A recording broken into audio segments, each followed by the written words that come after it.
तो मुख्यमंत्री कौन सा ठेकेदार बन रहा कि होली खिलाऊंगा यहाँ लोगों से? अगर वो नहीं कहेगा तो जब भी लोग खेलते।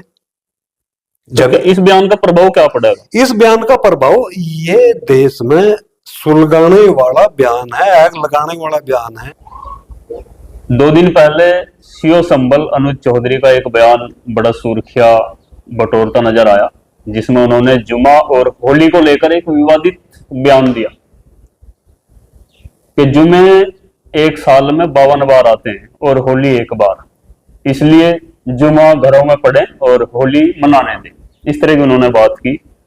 बहुत से लोगों ने बुरी लगी और बहुत से लोग उसके समर्थन में भी आए कि इसमें बुराई क्या है, जुमा तो घर में भी पढ़ा जा सकता है और 52 जुमे आते हैं, साल में होली एक बार खेली जाती है। उनके खिलाफ कार्रवाई करने की भी बात हुई। अब देखना यह था कि उनके पास ऊपर कार्रवाई होगी कि नहीं। इसी बीच फिर मुख्यमंत्री योगी आदित्यनाथ, जो उत्तर प्रदेश सबसे बड़ा प्रदेश है, उसके मुखिया का बयान आया। उनसे जब सीओ साहब के बारे में पूछा गया, उनके बयान के बारे में पूछा गया, तो मुख्यमंत्री जी एक कदम और आगे बढ़ते नजर आए। सीओ अनुज चौधरी के बयान को तो जायज ठहराया ही कि नहीं, जुमा तो घर में भी पढ़ा जा सकता है और होली के एक बार आती है, उसको मनाने दिया जाना चाहिए। और एक कदम बढ़ते हुए मुख्यमंत्री जी ने कहा कि जुमा स्थगित भी किया जा सकता है, जरूरी नहीं है। जैसा कि वो कोई मुस्लिम धार्मिक गुरु हो और एक तरह से फतवा उन्होंने दिया कि जुमा तो छोड़ा भी जा सकता है। तो अब मैं एक ऐसे शख्स के पास हूं जो हिंदू समाज से आते हैं, किसान नेता भी हैं, मांगेराम गुर्जर जी। इन्हीं से बात करेंगे कि वो उनका दोनों के बयानों पर क्या सोचना है। मांगेराम जी, बहुत बहुत स्वागत है पहले तो आपका। धन्यवाद भाई मुस्तफा। सीओ अनुज चौधरी का बयान आपने सुना, फिर मुख्यमंत्री जी का बयान आपने सुना, आपकी पहली प्रतिक्रिया क्या है? मेरी पहली प्रतिक्रिया तो इस पे ये है कि ये मुल्क सेकुलर मुल्क है और जो जिम्मेदार लोग गैर कानूनी तरीके से, मैं कहूंगा ईवीएम के द्वारा चुन करके शासक वर्ग इस मुल्क में बने हुए हैं, ये जो स्टेटमेंट दे रहे हैं, ये स्टेटमेंट इनका अपना स्टेटमेंट नहीं है। नागपुर में जो बैठा हुआ आरएसएस चीफ मोहन भागवत, ये स्टेटमेंट उन लोगों का स्टेटमेंट है। संविधान में कहीं पे भी नहीं लिखा, क्योंकि भारत के अंदर कई सारी संस्कृतियां हैं, ये एक गुलदस्ता है, कई सारी जातियां हैं, कई सारे मजहब हैं, कई सारी भाषाएं हैं। आप दक्षिण में जाओगे तो अपना तमिल, कन्नड़, उधर मराठी, उधर के, मतलब कई सारी भाषाएं आपने देखने में मिलेगी, कई सारी संस्कृतियां आपने देखने में मिलेगी। तो एक कई सारी संस्कृतियों का एक मिला हुआ गुलदस्ता है जिसका नाम भारत है। अब क्या हुआ कि इस मुल्क के ऊपर सांप्रदायिक ताकतों का कब्जा हो गया। अभी जो आपने कहा कि योगी जो मुख्यमंत्री है सूबे का, उसने ऐसा स्टेटमेंट दिया कि होली और जुमे की नमाज को लेकर के। अब वैसे तो मुल्क में किसी ने भी कोई दिक्कत नहीं है, ना जुमे से दिक्कत है और ना ही होली से दिक्कत है। दिक्कत किसने आई? अगर मैं इस आदमी की बात करूं, जिसे आप योगी आदित्यनाथ या कुछ ऐसा ही करें, इसका नाम वैसे तो अजय सिंह बिष्ट है, ठाकुर बिरादरी से आता है। अब इसके समर्थन में वे लोग भी आवेंगे। मैं अपने समाज की ही बात करूं, अभी कुछ दिन पहले चरखी दादरी में कॉलेज के ऊपर एक नाटक इन लोगों ने करा, नौटंकी बच्चों ने। काफी सालों से एक स्कूल बना हुआ था जो गुज्जर सम्राट मीर भोज के नाम से था, और इसी व्यक्ति ने जाकर वहां गुज्जर शब्द पर कालिक पोतने का काम करवाया। अब इसी स्टेटमेंट के बहुत सारे गुज्जर भी दीवाने हो जाएंगे। मैं अपनी कम्युनिटी के गुज्जरों की बात करूं, सबसे पहले झंडा उठाओ, बहुत बढ़िया बात करी। तो ये सारे कुछ गधे लोगों का खुश करने का तरीका है कि आप इस किस्म के स्टेटमेंट दो, भड़काऊ स्टेटमेंट दो। किसी भी सरकार में, किसी भी मुल्क में ऐसा नहीं होता कि अपनी जनता को लड़ा करके कोई आदमी राज करता हो। और इन नौटंकीबाजों की अगर मैं बात करूं, एक लखनऊ में नौटंकीबाज बैठे, एक दिल्ली में नौटंकीबाज बैठा। अब जो बड़े नौटंकीबाज की मैं बात करूं, अभी कुछ दिन पहले का स्टेटमेंट था, वो एक मुस्लिम कम्युनिटी में गया, मेरे पठान लोग थे, और मैं आपका स्टेटमेंट उसका दिखा दूंगा, जो रिकॉर्डेड स्टेटमेंट है वो कह रहा है कि मैं पठान का बच्चा हूं। ये तो एडिटिंग का भी खेल है मंगेराम जी। अरे वो एक नंबर के गधे लोग हैं यार, एडिटिंग का खेल नहीं, वो खुद बोल रहा था पठान का बच्चा हूं। अभी वो भी एडिटिंग थी, अभी ये वहां गया था सेखों में, उन्हें सेखों में गले लगा रहा था, मस्जिद में जा रहा था, वो भी एडिटिंग थी। एडिटिंग का खेल नहीं है। इस जानबूझ करके इस मुल्क में आरएसएस नोटंकी करवा रहा है, और नोटंकी बाज नेता। हम मुख्यमंत्री और सीओ साहब के बयान पर आते हैं, कुछ लोग जिनका ये कहना है कि इसमें गलत क्या है, तो मैं आपसे ये जानना चाहूँ, अगर जुमे 52 आते हैं और होली एक होती है, और क्या जुमा घर में पढ़ लें, इस तरह के सुझाव उनका एक तर्क है। ये तर्क नहीं है, ये कुतर्क है। तर्क ये होता है कि इससे पहले भी त्योहार आए, जुमे के दिन भी त्योहार है, ऐसा नहीं है कि पहली बार ही ऐसा हुआ, इससे पहले भी आए। उस समय सीओ भी थे, हर डिस्ट्रिक्ट पे एक कप्तान होता है, और उसके अंडर में कई सारे सीओ होते हैं, और सीएम भी होते हैं। हर स्टेट में अलग अलग सीएम भी है। ऐसा नहीं कि उत्तर प्रदेश में जुमा और होली एक साथ आ रही, दूसरे प्रदेशों में भी तो आ रही।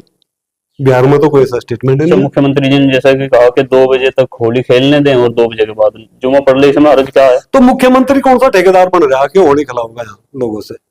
अगर वो नहीं कहेगा तो जब भी लोग खेलते।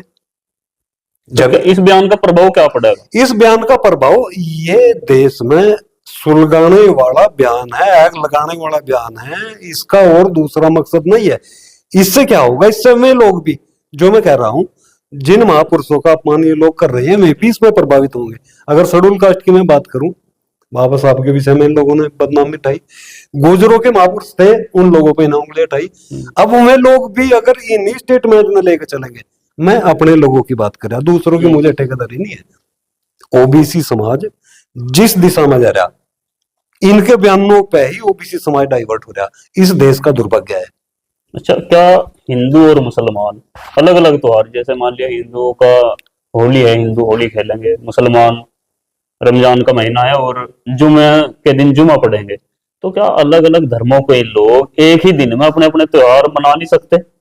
बिल्कुल मनाऊंगे, मैं इसी चीज में कह रहा, ये लोग, अगर सरकार का मुखिया एक ऐसा बयान दे रहा है तो क्या इसे फिर सरकार का फेलियर मानेंगे, क्या कहेंगे? सरकार का मुखिया है काम, वो तो आरएसएस का मुखिया है। नहीं, प्रदेश का तो मुख्यमंत्री प्रदेश का मुखिया नहीं है। जो लोग नागपुर से सेट होगा, उनके मुखिया आरएसएस होंगे, कौन सी क्वालिटी हमारे प्रदेशवासियों के मुखिया तो योगी आदित्यनाथ। मैं यही तो कह रहा, कौन सी क्वालिटी उसमें चीफ बनने की? एक क्वालिटी बताओ मुझे। कई बार सांसद रहे, अब मुख्यमंत्री हैं, तो क्वालिटी जनता से चुन करके गए हैं। जनता से चुन करके गए या नहीं गए, ये चुना तो जनता ने, और दूसरी बार चुनाव ये, अब ये मैं मानता तो विधान परिषद के उसमें चले गए, मैं मानता हूँ, इस बार तो मुख्यमंत्री का चेहरा वही थे। मैं मानता हूँ इस चीज ना, मुख्यमंत्री वो उत्तराखंड से आता है, क्या उत्तर प्रदेश के 23 करोड़ लोगों में एक भी आदमी ऐसा नहीं है जो सीएम बन सके? उनको तो देश, उनकी तो मांग देश कर रहा है। किसकी कहाँ कर रहा है देश? मुख्यमंत्री जी की देश तो मांग कर रहा है कि सरदार पटेल जैसा ओबीसी का कोई लीडर हुआ है। कहाँ मांग करी होगी कि देश ने? किसी ने भी उसकी मांग नहीं करी। सिर्फ नागपुर संतरे है जो ऐसा बोल रहे देश मांग कर रहा है, कोई नहीं मांग कर रहा। हमारे पास में एक पेश है, ओबीसी का एक पेश है, केशव प्रसाद मौर्य गांव से कम है, केशव प्रसाद मौर्य के नाम पर चुनाव लड़ा, बना दे वो। कहां से आगे ओबीसी की बात हो, हिंदू हृदय सम्राट। हिंदू हृदय सम्राट कौन है? हिंदू कोई ठेकेदार थोड़े है, किसने ठेका दिया उसने हिंदुओं का? हिंदुओं के ठेकेदार ये कौन है? आरएसएस वाले हिंदू के ठेकेदार थोड़े ही है, या योगी आदित्यनाथ हिंदुओं का ठेकेदार थोड़े ही है। हिंदू तो मान रहे ना उन्होंने। अरे कोई नहीं मान रहा, उन्हें कोई नहीं मान रहा, सिर्फ नागपुरी संतरे मान रहे। हमारा अगर कोई सबसे बड़ा लीडर है इस टाइम, केशव प्रसाद मौर्य है, उसके नाम पर चुनाव लड़ा, सरकार बनी और वो बना दिया। कहां से सम्राट मान सकते हैं? जो पहले ट्रम्प मुख्यमंत्री बने थे उस टाइम केशव प्रसाद जो है प्रदेश अध्यक्ष थे, उनके चेहरे पर लड़ा गया, लेकिन दूसरी बार तो ऐसा नहीं हुआ ना। आज बार तो बिल्कुल क्लियर था कि आज निकाल दो केशव प्रसाद मौर्य ना, इनकी औकात आगे आ जाएगी, इन्हें पता लग जाए कौन क्या है। तो केशव ने देखना होगा ना वो साथ क्यों है। वो कहीं ना कहीं अटैचमेंट है, मजबूरी है, वरना ओबीसी के बगैर यह सरकार चलने वाली नहीं है। ना ही किसी ने इनसे ठेकेदार बनाई है। इस मुल्क में शांति से त्योहार मनाने दो। मेरी तो अपने समाज से अपील है, एससी-बीसी के जो लोग हैं, मेरी उन लोगों से अपील है कि निकम्मे नेताओं के चक्कर में ना आवे। ये ठेकेदार नहीं है, जिसे होली मनानी होली मनावे, और जिसे नमाज पढ़नी नमाज पढ़े, जुमा पढ़ना जुमा पढ़े, लेकिन संविधान के दायरे में पढ़े।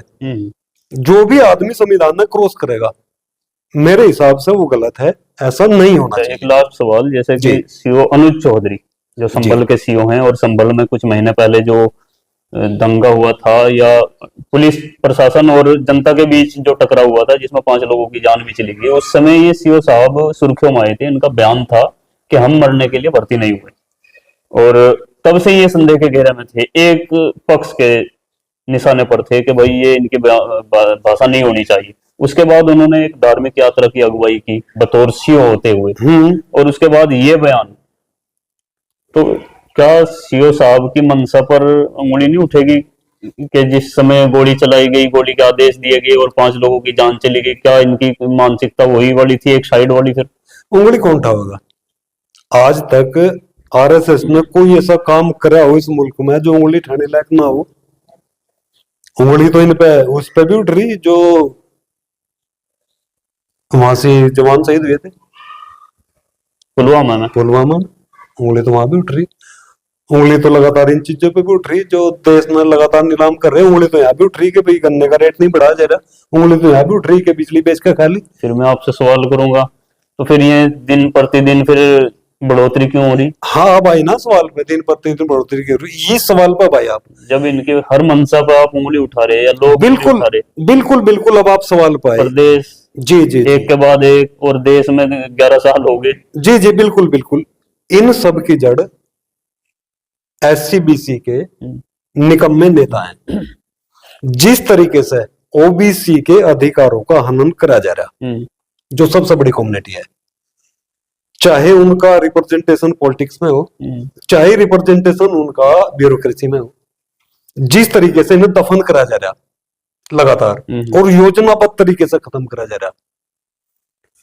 ईवीएम लगाकर सरकार बना रही, अनेक मामले और कई सारे स्टेटमेंट मेरे पास में है, कई सारे रिकॉर्डेड डॉक्यूमेंट्स मेरे पास में है। इन्हें चोरी करके वोटों की सरकार बनाई, सरकार बना के, और जो इंस्टीट्यूशन है उनके दबाव में आकर सरकार चला रही, वरना सरकार चलाने लायक इनका कोई काम नहीं है।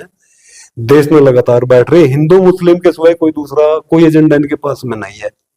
बताओ क्या काम दिखाओगे? क्या करने आपके हिसाब से चोर दरवाजे से सरकार इन्होंने चोर दरवाजे सरकार बनाई। अब मुझे एक बात बताओ, आप किसान क्यों वोट देगा? गन्ने का रेट बढ़ा, बताओ आप, मैं सवाल में कर रहा, आप बताओ। इस बार तो नहीं बढ़ा।